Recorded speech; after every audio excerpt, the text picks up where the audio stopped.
808 State of Mind.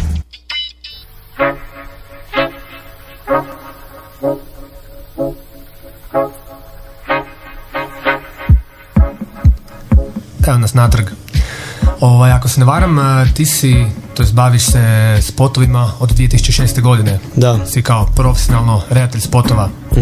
To su čak u igri bile neke 2 nagrade do sada, ali tako mislim da je bio Poren, Zlatna kugla. Tvoji spotovi su dosta sugestivni. Recimo, interesantno mi je spot za hladno pivo Ezoterija, koji ima one screenove da. I to.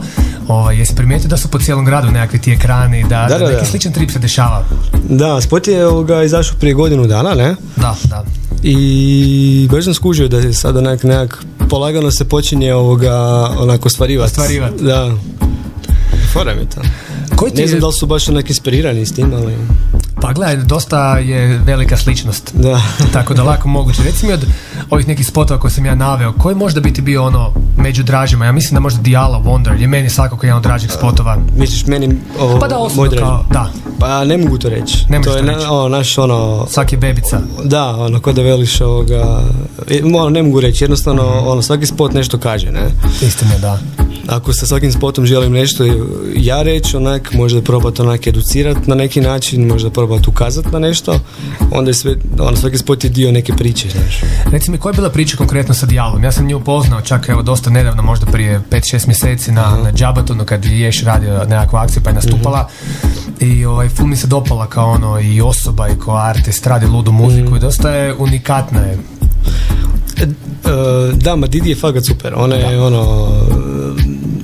zapravo ne znam, mi se znamo još od negdje 2006. 2007. kad smo mi kao band nju tražili da nam pjeva na pjesmi jednoj. Ali tad se to nije desilo. Uglavnom, sad kasnije smo se na neki način čuli, ne znam kako, za spot. I ne znam, ona mi je dala tu onda pjesmu i ja sam odmah dobio neku ideju šta bi radio s tim, da, ona isto onako odmah pala na dupe, ajmo to radit, Filac. I niš, 2-3 tjedna kasnije smo pripremili sve, počeli snimati. Taj spot je bio odrađen dosta low budget, je li tako? Pa da, ali mislim, znaš, ona je uložila u njega doslovno užasno puno, hoćeš? Da, ne, znam. Za neke, s obzirom da nema nikakav label iza sebe i to, komercijalni, ali mi smo izašli užasno oko susret da napravimo nešto super, a da mi isto baš uložimo sve od sebe u to. Pa dobro, to je bio biti crta koja se provlači kroz sve tvoje spotove. Ja sjećam kad si radio doma na jednom kompu ili 2 kompa kad si imao spotove koji su genijalno ispadali, koji su bili u najmanju ruku rame uz rame s ovim što se plaća jako skupo kod nas, a realno i puno bolje od toga. Da, mislim to je općenito je problem u Hrvatskoj. Ja još mislim da dosta ljudi mi kaže da mi još kao radimo za neke velike budžete, ne? Da neki drugi rade za mizeriju. Još manje. Makar ja ne kužim kako, znaš. Opet moraš svoje neko vrijeme nadomjestiti s nečim. Reci mi, po čemu se razlikuje tvoj pristup režiranju spotova od ostalih? Jer očigledno postoji huge razlika u rezultatu. Gdje je u procesu razlika? Nemam pojma. Nemaš pojma? Pa ne, mislim, ne znam, ne mogu to tak, zapravo me pitanje je dosta iznenadilo. Ne mogu to tak samo reći, znaš, ima super stvari koje rade super ljudi, Svakako da. Ali ima užasno loših stvari koje rade još više ljudi. Ok, ajde da onda drugačije formuliram pitanje. Htio sam da pitati zapravo zbog čega, po čemu su možda tvoji spotovi karakteristični? Da li možeš neku crtu, nešto podvući, što čini tvoj spot prepoznatljivo tvojim? Jer ja ih već mogu polako skužiti. Šta, ovo zbog boje si? Pa meni se recimo boja kontrast mi, ali dobro igle razreda teme i sve skupa to, ali interesantno je čuti šta ti misliš o tome. Pa ne znam, na neki način moj pristup spotu je nekako osoban, full. Znači meni je, ako ja želim tu neku priču prenijeti nekome, to je dolazi skroz iz mene, jel? Znači, mislim, možda se vežem uz to malo previše, ali Koliko ti je bitno da ti pjesma bude dobra? Užasno bitno. Užasno bitno, tako? Da, teško je raditi. Nema naš ono da ne bi ni pristao raditi nešto da mi nije dobra stvar. Šta je zadnje što si napravio? Zadnje smo radili Victoriju Novosel spot, Astronaut. Jesam to vidio? Ne, to još ovoga se čeka da van izađe. Da, to smo razgovarali. Da.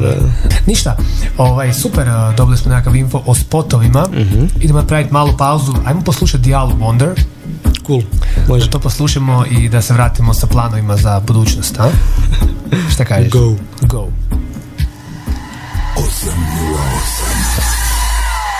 808 Fluid Radio.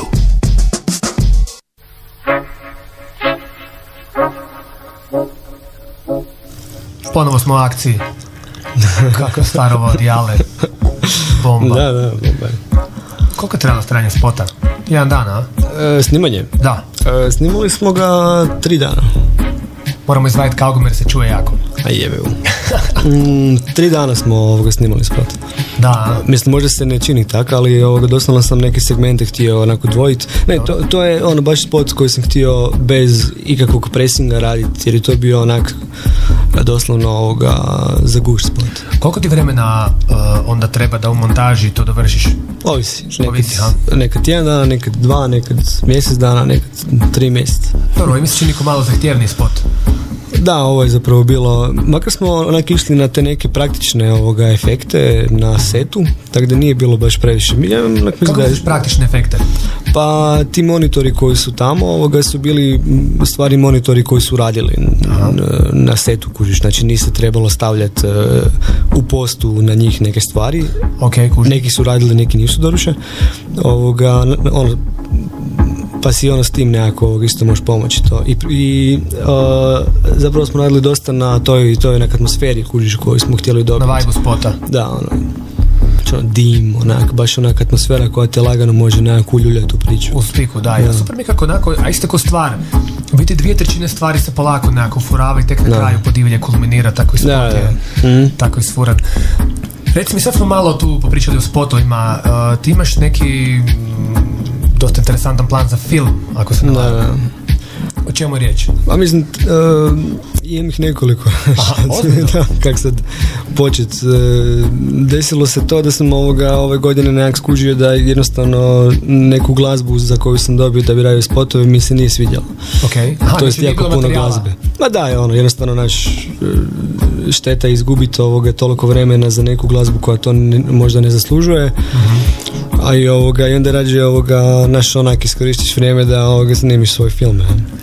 Tako da sad za ljeto mislimo snimati jedan kratkometražni sci-fi. Kad kažeš mi, s kim to misliš snimati? Kog implicira to? Ivan Slipčević. Slipke, naravno. Pomogli mi pozdraviti Slipka. Must have. Slipke je zakon. Slipke je takav genijalac, općenito za vizuali. A i za muziku. Da. On je meni kuć direktor fotografije, onak best ever, Ozbiljno? Da. Bomba. Mislim, sad onako od Dijale radimo zajedno, radili smo Dijalu, Vedu Majku, Paniku i to, ne. Tako da, fakat, svaka čast njemu. On je taj, čovjek kojem, mogu reći, dati neku referencu, dati mu nekakvu vizual ideju i on odmah zna što treba napraviti na setu. Strašno. Ja sam s njim surađivao na nekim eventima gdje radi vizuale. On je kao zvuk broda. Da. To je uvijek bilo top. Znači, radiš film sa njim. Šta još? Spomenuo si nekoliko filmova. Mislim, radim zapravo tih, imam par kratkih dobrih priča za filmove, kužiš, i koje jednostavno sad čekam samo financiranje da se izvuče. Jer su svi dosta onak skupi. A govorimo o filmovima kao sat i pol filmovima ili po pola sata, neki malo kraći. Ovo je jedan koji bi trebao trajati, ja mislim, 2 i nešto, za njega se kuha lagano. To je projekt koji tek dolazi. To još nije vrijeme, ali definitivno kratki filmovi su nešto s čim se želim sad pozabaviti. U nedostatku spotova. Dobre glazbe. A čekaj, recimo, kad smo se već glazbe spomenuli, sudeći po tvojom ukusu, ti baš nemaš previše materijala, to je previše klijenata s kojima bi mogu raditi u Hrvatskoj? A mislim, desi se da ti se jave neki ljudi s kojima ne bi ni u snu surađivao, ne? Ozbiljno. Znaš, zapravo ne znam ni kak uopće, gdje bi nam se stilovi mogli naći. Mislim, ja sam onako odrastao na elektronici, onak. Da. Znaš, Warp Records. Da, Warp, I nekak gravitiram toj nekoj glazbi koja, znaš, je više je po meni bolja, da. Tako da... Mislim da sam s tim sve rekao. Da, je upravo. I lijepo biti politički korektan. Da. To je sasvim u redu. Filac, to je sve što se mene tiče. Puno ti hvala što si došao uopće na intervju. Ljudi, danas da ste uživali. Ja vam svakako preporučujem da otiđete na YouTube ili na Vimeo i googlate, pišete, mislim, Midnight Formula, je li tako? Je profil, da. Profil. Midnight Formula je profil, tamo ćete naći sve Filipove radove, spotove, filmiće, kombinacije. Website još uvijek online? Filipfilković.com. A ne to, nego midnightformula.com. Zašto si, to tako dobrih wallpapera si imao gore? Znači, desilo se to da je održavala sajt, je otišla u stečaj, lik se navodno propio i nisu produžili domenu, ja to nisam znao. Da, šteta je, ja sam godinu, 2, 3, samo te tvoje wallpapere furo sam Midnight Formule. Ma da. Da, bilo je strašnih stvari. Ja sam mi gore stavljao kuć samo zbog sebe, da ja imam nekakav mobilni place da ih mogu skinuti od bilo gdje. A dobro, to znaš da se među ekipom našom proširilo interno i da, šteta, evo, žao mi se da ne mogu ljudima reći da pogledaju, ali svakako pogledajte Vimeo i YouTube profile Midnight Formula, tu ćete moći naći zapravo konkretne informacije, stvari o Filipovom radu. To je to, šta reći, neki pozdrav, šaut. Pa mislim, šaut svim kreativnim ljudima i... To je jedan lijepi šaut, ovako. I naravno šaut Latici. Latici, tako lijepo ime. Znam da će ovoga... Elaboriraj, molim. Da, znam da će ovo dobro sjest. Može, šaut Latici, onda Filac, eto, hvala ti još jednom. Thanks. Ljudi, nadam se da ste uživali. U pozadini cijelo vrijeme ste slušali Rhythm and Sound, Si Mia, Marcus Ernestus i Morris von Oswald, inače poznati u techno svijetu kao Basic Channel, ali sasvim dobro se snalaze i u reggaeu. Mi nastavljamo sa Dennis Coffeeem i All Your Goodies Are Gone featuring Major Hawthorne, ovdje u remiksu čovjeka iz New Yorka, Shigeta.